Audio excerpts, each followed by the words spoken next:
Good day guys and welcome to another episode of Riding in Tandem. RIT, Riding in Tandem, RIT. With me, RM. And me, Elaine. At sa episode na to, subukan naman natin ang Bike B40E Trailmaster REV. Ano, ready ka na? Parati naman tara na!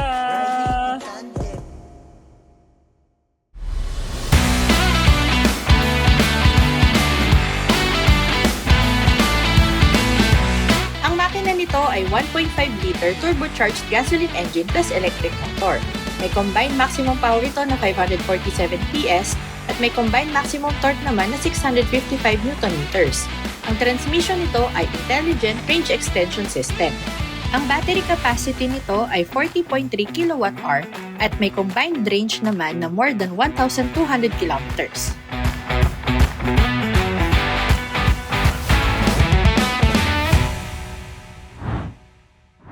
Trailmaster REV. Bakit nga ba kasi Trailmaster? Kasi master sa trail. Pwedeng ipang trail. Di ba? Madali nang intindihin Bale actually, electrified 4x4 na pang-adventure na pwede mong dalhin kahit saan. Kasi nga, 4x4 siya. Halatang pang 4x4 talaga tong sasakyan na to. Kasi unang tingin nyo pa lang dito, pang baraga na. Malaki yung sasakyan at saka sobrang taas. Kaya talagang pwede mo tong i-ganon-ganon sa mga bato-bato. Machong-macho tsaka boxy yung dating nito. Tapos sa unahan niya, merong LED na lighting, may mga sensor sa ibabaw para sa ADAS niya, may camera siya para sa 360-degree camera. May parking sensors din to sa unahan. At saka ang nagustuhan ko kasi dito, yung ilaw niya kasi kapantay lang ng grill. So ang linis-linis niya tignan. Pagka nandito sa kalsada, alam mo yun, pang sosyalin siya pero maangas yung dating. Pero pag dinala nyo naman to sa off-roading, pwede rin to doon. Sa sides naman, mas makikita mo talaga yung height ng sasakyan. Wala siyang stepboard na makikita ka. Kasi pagka nag-unlock ka, tsaka lang lalabas yung stepboard. Kaya yung space na kakainin ng stepboard pababa, nawawala yun. So parang ang taas-taas lang talaga niya. Feeling ko nga, kayang-kaya mong lumusot dun sa ilalim ng hindi tinatamaan yung ilalim ng sasakyan. Ganon siya kataas. Hindi rin nila to tinipid sa camera. Bukod sa camera na nandito sa side mirror, para sa around view monitor, may camera din to sa fender sa harap para mas effective ang ADAS system, especially yung adaptive cruise control para makakita nung sasakyan pagka may mga sisingit, masesense na agad. So hindi mo makikita talaga yung laman ng camera, pero ini-input niya yun para doon sa adaptive cruise control. Kaya kunwari, maandar ka ng diretso, may sisingit sa'yo, swabe pa rin yung braking niya pagka may mag-cut sa'yo sa unahan kasi nakikita niyang lumalapit na from the side. Yan. So meron kang tagatingin ng pusa. Oo. Na hindi mo na kailangan tignan. Siya na bahala. Sa gilid may dating din siya na parang pangbigating politiko Yung parang, big time yung dadating. Tapos yung nagustuhan ko kasi yung mga bintana nito, walang frame. So pag binuksan mo, salamin lang siya talaga. Black din yung door handles and black din yung mga pillars. Ang gulong din ito, malaki dahil malaki ang sasakyan. So naka 275/55 R20 to na gulong. Handang-handa rin to sa lubak-lubak talaga at saka baha kasi ang wading depth nito 750 mm. Tapos ang ground clearance naman 210 mm. So mataas talaga siya. Sa likod naman dahil nga tunay na off-roader to, meron siyang spare tire na nakamount doon sa likod. Parang yan yung original look ng off-roader talaga. Gustong-gusto ko rin yung taillights niya, parang pa-letter F yung design niya. High-tech na high-tech, modern, pero brusco pa rin na bagay nga sa trail yung itsura. Meron din siyang fog lamps, meron siyang parking sensor sa likod. Meron din tong high mount stop lamp na malaki para kitang-kita. Ang nagustuhan ko rin dito, nabigyan pa nila ng space yung camera dun sa likod kasi dun nila nilagay sa pinakagitna nung reserbang gulong. Kakaiba rin yung bukasan ng pintuan nito sa likod, Hindi siya yung usual na pabukas mong left to right or yung umaangat. Hiwalay yung bukasan ng babang part sa ibabaw na part. So yung babang part, masuswing mo siya pa right. Tapos yun namang salamin, pwede mo siyang iangat pataas naman. Pagpasok nyo naman sa loob, akala nyo hindi naman to pang off-roader, para namang spaceship na yung datingan dahil ang lalaki ng screen. Naka 15.6 dual screen to para sa infotainment system and 10.25 inches naman yung instrument cluster. Tsaka ang maganda dito, yung parang kinombination nila yung pangbaragan cool na cool yung itsura niya dahil may mga bakal-bakal, pero social din. Pero at the same time, yun nga, parang kang spaceship. Very modern, very futuristic yung design. May makikita mo pa rin naman yung konting macho kasi nga puro screen eh. Makakapal yung mga paligid ng mga aircon vents, saka yung manibela, no? Chunky siya, maganda yung itsura niya, sporty, may thumb rest siya, tapos may perforated na parts. Sa left side, ang daming mga controls dito. So, isa na dito yung sa adaptive cruise control. Sa right side naman, controls para sa infotainment system. Yung buttons nga pala nito, kasi dati, ano siya, yung touchscreen. So, medyo mapipindutan pa ng konti. Pero ngayon, no, ano na siya, buttons na talaga. Hindi mo na siya ma-accidentally press. Napaka high-tech pero macho pa rin yung manibela. Ang instrument cluster naman, sobrang daming info dito, no? Pero ang pinakamalaking makikita mo dito yung speedometer. Tsaka yung mga data kasi dito, no, pwede mong palit-palitan. At isa pang makikita mo dito, no, hindi kagaya ng mga ADAS systems na iba, na ang makikita mo lang kasi yung mga sasakyan dito sa unahan. Dito kasi sa ADAS system nito, no, makikita mo pati yung mga sasakyan sa gilid kasi yun na nga yung epekto nung camera dun sa fender. So andito, ang dami makikita mo pati yung motor, yung mga taong nakatayo, yan yung tumatawid na tao. So makikita mo siya talaga. Yan, so makita mo dyan, oh, yan, may tumawid na motor sa unahan. Totoo naman, oh, ito may isa pa e-bike. Oh, pati e-bike, kita mo yung tsura, yung mukhang e-bike. Oh. Ayaw nga, pati yung pedestrian Oh, pati yung pedestrian, yung mga sasakyan na nakapark. Ayun, may mag-overtake sa right side ng motor. Oh, nakita pa rin doon, no? So, napaka detalyado ng ADAS nito. So, mas safe talaga yan kasi nga, dagdag ng camera. Alam niyo yung, yung hindi niya lang nakuha, yung payong nahawak ng babae. Yeah. Yun lang hindi niya nakuha. Pero yung tao, kita. Yung user interface din itong screen, no, bago na to. Meron siyang wireless na Apple CarPlay at saka yung easy connection niya para sa Android.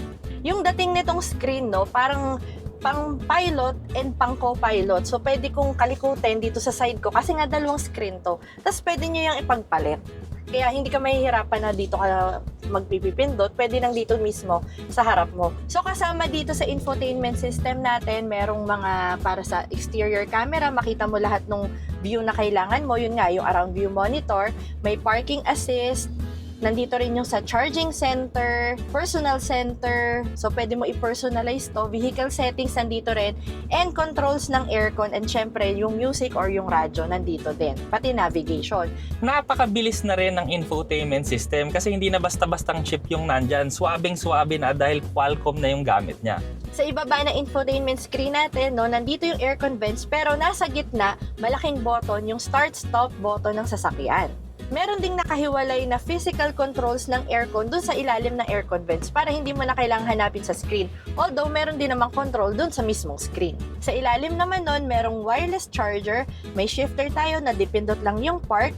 Andito yung control ng 4x4 system, so nandyan na lahat. Pati na rin yung modes ng sasakyan, so pwede yung naka-hybrid at pwede rin yung pure EV. Meron ding controls para sa heated and ventilated seats. Feeling ko hindi namin magagamit yung heated unless pupunta kami sa Baguio. Pero yung ventilated seats, gamit na gamit yan dito sa Pilipinas.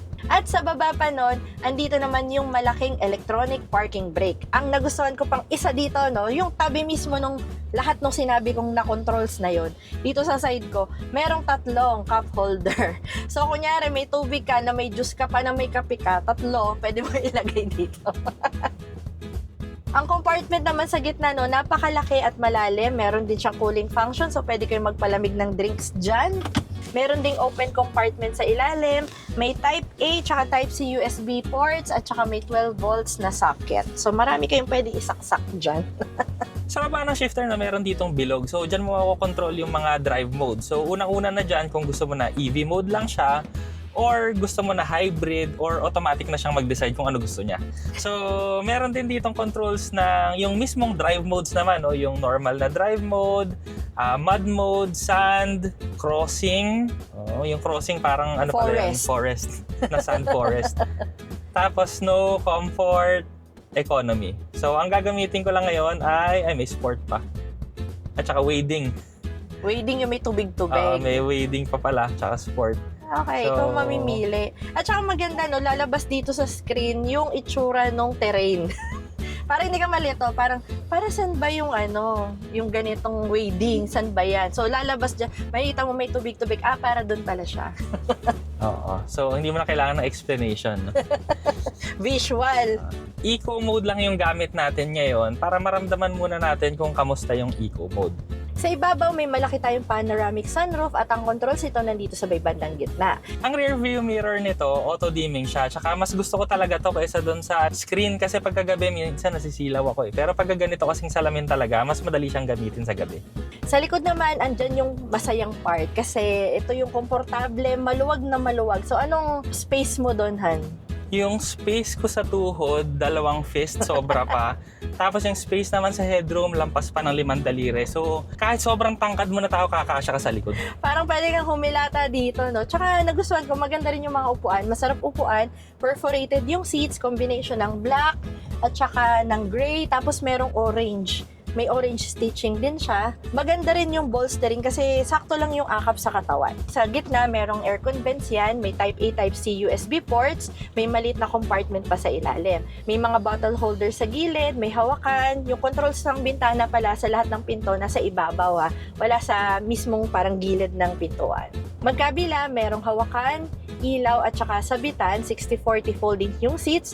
May ISOFIX tethers at saka 3 3-point seatbelt. Yung center armrest naman niya, nabababa at merong 2 cup holders. Sa space sa likod, di ka rin mamamroblema kahit marami kang dala pang camping, siguradong kakasya. Oo, syempre may mga dala kang dyan, lamesa, upuan, yung mga lutuan, damit, tulugan, minsan tent, 'di ba? Kung wala kayong owning, nandun na rin. At saka boxy kasi yung shape, no? So, masasagad mo talaga yung mga gamit mo hanggang sa bubong. Meron din nga palang bagong color itong sasakyan, Desert Map Gold. So, pang desyertong ginto. Pero kamusta naman kayang i-drive ang Trail Master sa kalsada? So, yan naman ang sinusubukan natin ngayon, no? Kanina kasi ang dinadaanan natin puro aspalto.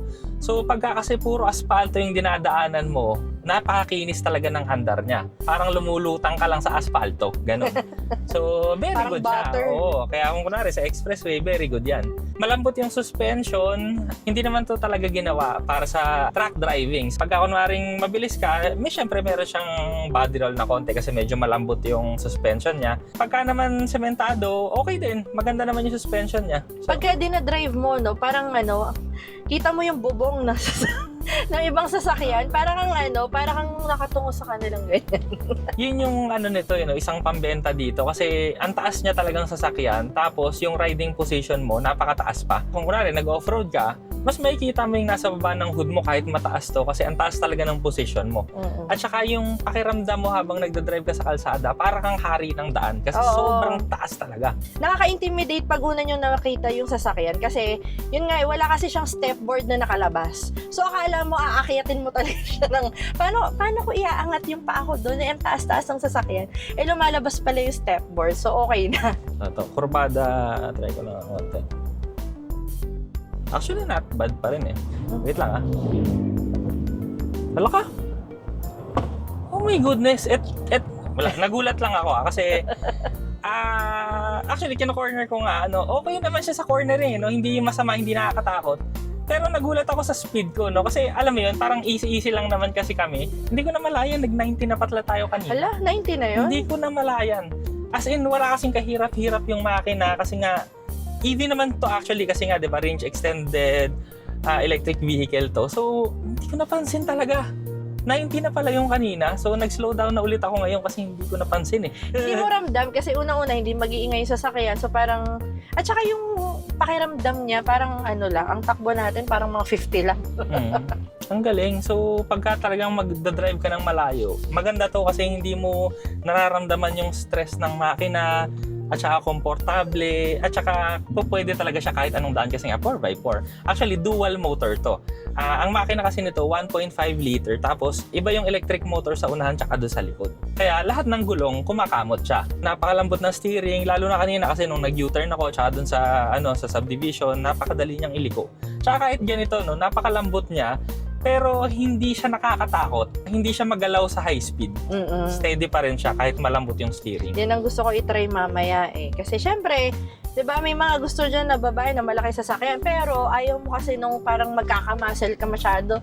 Nakakapagod yun. Yung pedal response din ito, napakaganda, no? Yung preno, hindi pumapako, malakas ang kapit, yung accelerator, dahil nga malakas yung engine, ang bilis din umandar. Shifting, syempre wala na tayong shifting kasi nga electric motor. Ang EV range nito, 152 kilometers. So, kaya niya umandar na full EV mode ng 152. Sobrang layo na nun. Pero kung kunwari mga long distance driving, no, na gagamitin din yung gasolina, kaya na itong tumakbo sa isang full tank at isang full charge ng 1,200 kilometers. Pero mo, ang laki-laki na ito, 4x4 ka pa, kaya mo tumakbo ng isang 1,200 kilometers sa isang full charge. Napakatindi nun. At saka matipid eh, kasi nga, ano siya eh, REV. So ngayon kasi, no, dahil libre pa yung kalsada, itatry lang natin yung, kasi meron tong yung extreme speed mode. So, My God. lalagay mo lang siya sa sport mode, tapos pipindutin mo yung nandito. So, yan na siya. Tapos, try natin. Let's go. Naka-track na siya. Oh! Grabe. Ano to? Ano to? Grabe to. Parang sports car. Hindi siya parang sports car, parang siyang jet. Ano pa to ha? Uphill yung binanatang ko na yun ha, pero grabe.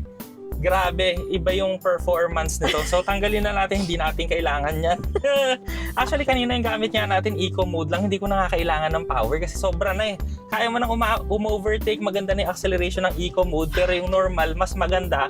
Tapos kung gusto mo talaga ng rat-rat, sports mode mo, pero kung gusto mo magwala, meron pa siyang extreme extreme sport mode, extreme speed mode. Grabe, yun yung ang lumabas na doon, racetrack na yung picture dito. Grabe, alam mo yung naramdaman ko na umangat, nakita ko tsaka naramdaman ko umangat yung harap ng sasakyan. So hindi lang pala to Trail Master, anak ng Tokwa. Race Straight Master. line, oo, race. Drag Master din to. Grabe, nagulat ako doon kasi syempre trail na kotse, tapos biglang kaya rin palang mag-drag racing. Kaloka! Tapos maliban doon na may mga special features din kasi nito, kagaya nito, tactical U-turn. Pero sa ibang tawag naman nila diyan, tank turn. So ang nangyayari kasi doon, nagbe-brakes yung ibang gulong. Kunwari mag-U-turn kang pa-right. So ang mangyayari, magbe-brakes yung mga right na gulong mo, tapos yung left na gulong mo yung aandar para mas ma-tight yung turning radius mo. So yun. Maganda yun kasi pag 'di ba mga nasa kayo, mga rainforest, hindi mo naman masasabi kung saan merong puno or masisikip yung mga ibang dinadaanan doon. Minsan saktuhan lang, alam mo na. So yan, magagamit nyo yan doon. Napakagandang sasakyan nito, wala akong masabi. Kasi magagamit mo talaga to daily, mataas ka sa baha, pwede mong ipang... Hindi siya yung ordinary na pang off-roader kasi may mga special features siya na pwede siyang, para siyang Transformers. Oo, Nagtatransform into a fighter jet plane feeling. Actually, itong video na to, papunta kasi tayo ngayon sa trail. Kaya subukan lang din natin ng medyo off-road tayo ng konti para tingnan lang natin ang performance niya. Ang capabilities. Oo nga pala, yung gulong din pala nito, lang tayo ngayon, highway terrain tires, kaya siguro napakatahimik kanina habang umaandar tayo sa highway. Pero ngayon, susubukan din natin to ngayon dito sa trail. Andito na ngayon tayo sa Driftwood. So, ikot-ikutin na natin dito sa, sa medyo off-road. So, ginamit natin yung crossing mode, para na tayo.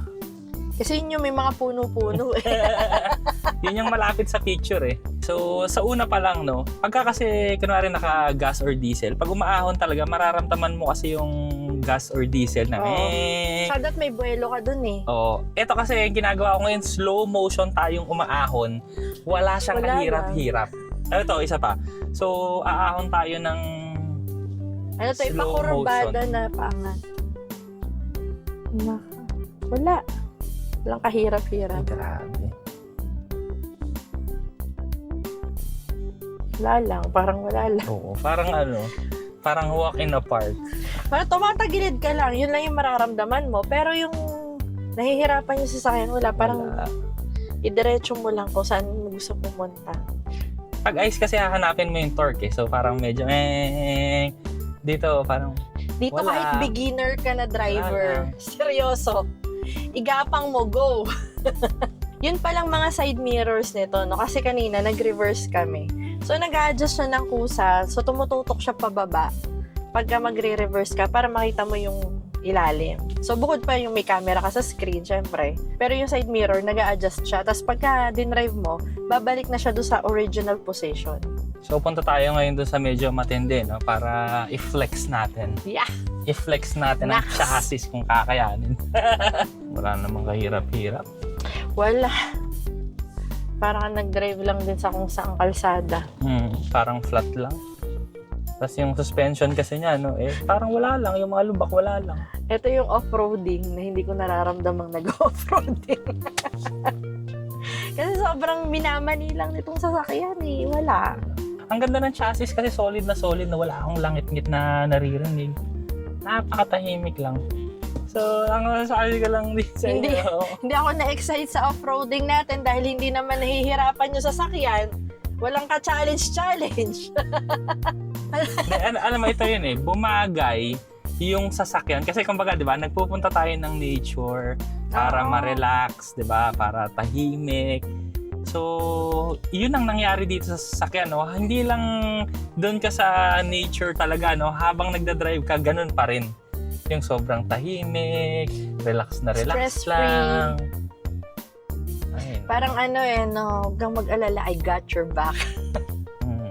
Wala, hindi ka niya papaproblemahin. No? Basta Wala. paandarin mo lang. Tapos, partida pa ngayon, naka-highway tires pa tayo. Tapos, hindi man lang tayo nagsislip. Wala. Wala. Slow motion, walang slip na highway tires pa. So, napakagaling. Yun lang masasabi ko. Plus, napakatipid pa dahil nga REEV, no? Kung trip niyo yung mga overlanding, yun yung mga nauso ngayon diba? Trip niyo yung ganon, pero gusto mo rin yung sasakyan na, alam mo yun, yung pwede sa highway, tapos maganda yung arrive, maganda yung dating. All-around Command. car. Oo. Na kahit yung opposite poles na off-roading kaya niya, tas drag racing kaya rin niya. So, ito na yun. Diba? Wala sa itsura, no? Wala. Wala sa itsura na akala mo, mabigat yung sasakyan, ganyan, di niya kaya magmatuli ng ganon, pero wow. Ang BAIC B40E Trailmaster REV ay nagkakahalaga ng 2,888,000 pesos. Ito naman ang safety and security features. Maraming salamat po sa BAIC Philippines sa pagpapahiram nila sa amin na sasakyan. Kung naghahanap kayo ng malaking sasakyan, mataas at pang go anywhere talaga, pwedeng pang off-roading, pang highway at matulin, komportable din, itry nyo na tong BAIC B40E Trailmaster REV. Para sa akin, dadagdag ko lang dyan na pang drag race din. At matipid. Maraming salamat sa panonood. Sana nag-enjoy po kayo at may natutunan kayo sa video namin. Next video na! Riding in tandem, RIT. Riding in tandem, siksik impormasyon mula kay Arlen at Elaine. RIT. Riding in tandem, RIT. Riding in tandem, RIT. Riding in tandem, siksik impormasyon mula kay Arlen at Elaine. RIT.